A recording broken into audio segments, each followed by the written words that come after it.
off probably the best season of his long career so far, Brendan Sorsby's in the portal. So Cincinnati had a surprisingly good season. Many folks, myself included, thought, Cincinnati, they won't be that good. Probably miss a bowl game. And then Scott Satterfield goes, nope, Cincinnati floated in and out of the top 25 this season. Why?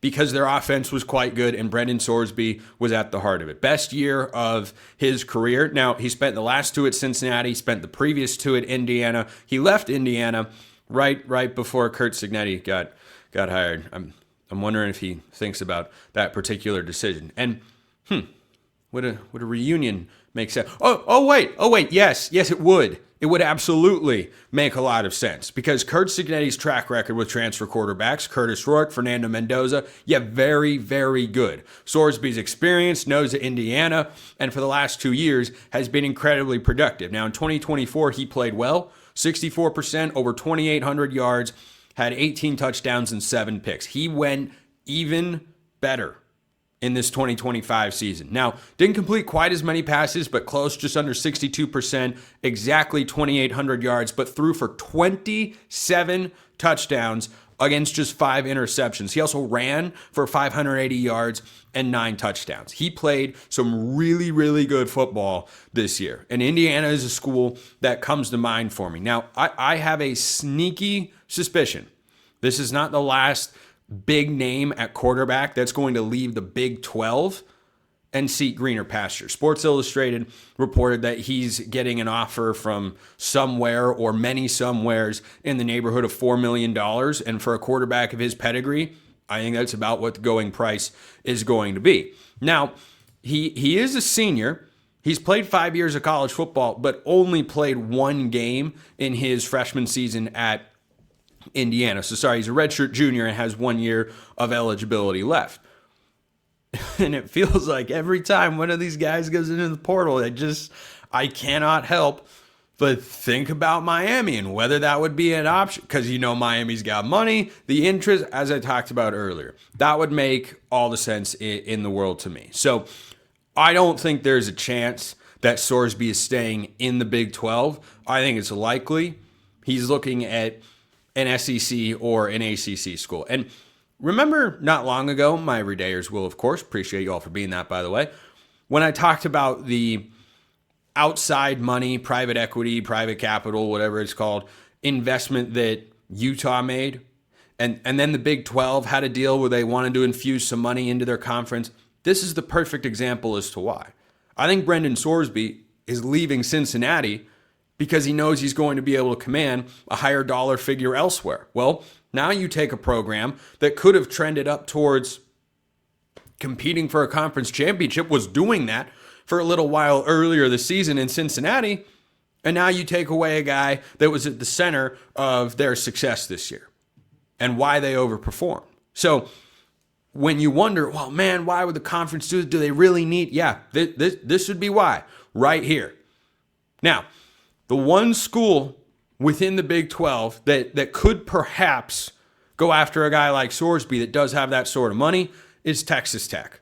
BYU maybe could, but they've got Bear Bachmeier. I don't think they're going to make a change on that front, nor do I believe they should. So Sorsby, to me, is a top-tier option, and this is, again, getting the ball rolling. I think there will be more significant names at the quarterback position that wind up going into the transfer portal. But back in November, I highlighted on this show how crazy the transfer quarterback market could get, how much stronger it will be this season than last season.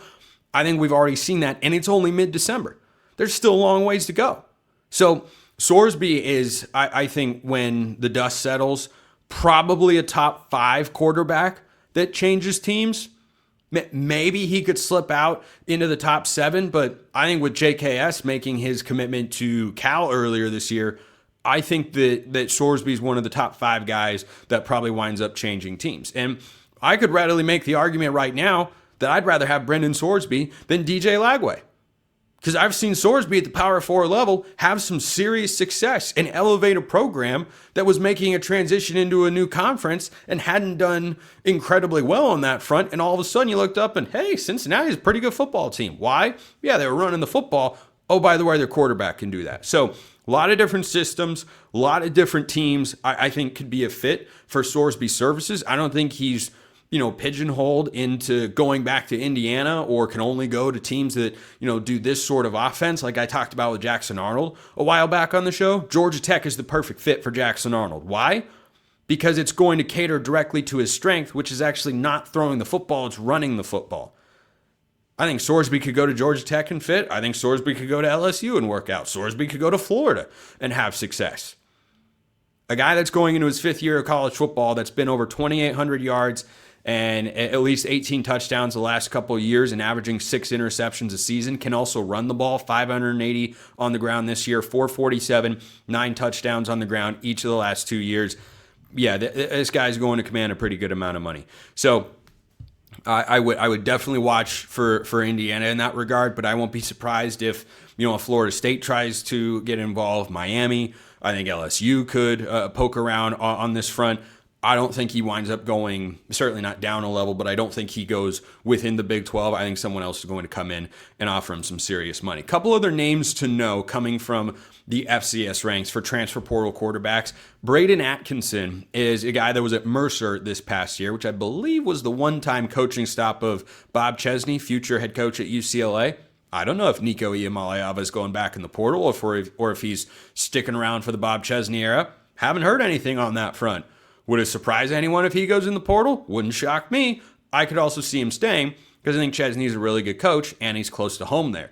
But Braden Atkinson was the freshman of the year at the FCS ranks, or was a finalist for it at least. 6'1", 215 pounds, not a big runner.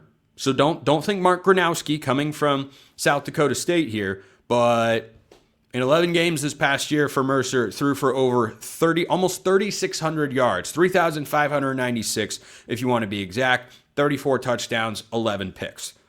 Dude went for over 325 yards per game on the season.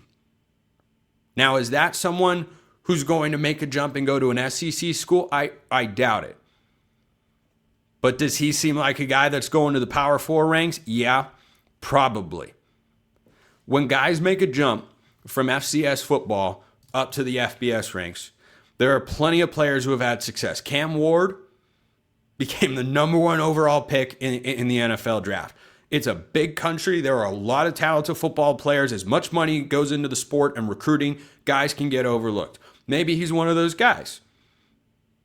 Historically, it's hit and miss. It's hit, the Shedeur Sanders example, not the best one because he was playing for his dad, and if he'd just gone straight to playing college football without considering that he wanted to play for Deion Sanders, then he would have started at a Power 4 school. But that's another guy that was playing at a lower level, made the jump, and did very well.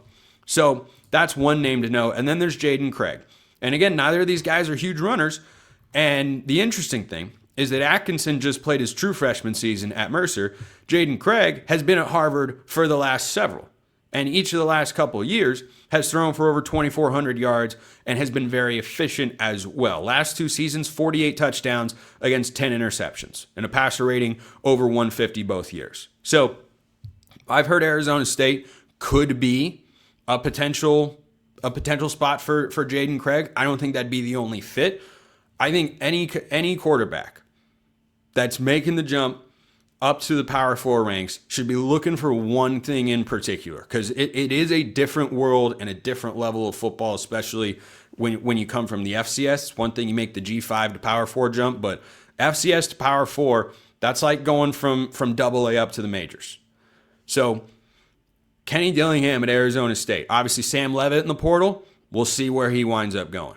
I've talked about him a lot in the past. But if I were a quarterback trying to figure out who do I want to play for, what sort of system would I look for to go to a higher level, I'd want something stable. I'd want something proven. I'd want a coach who's got a good track record with quarterbacks. Kenny Dillingham has that at Arizona State. So a couple of names to keep an eye on there, but you got DJ Lagway in the portal. You have got Sam Leavitt in the portal. You have got Brendan Sorsby in the transfer portal.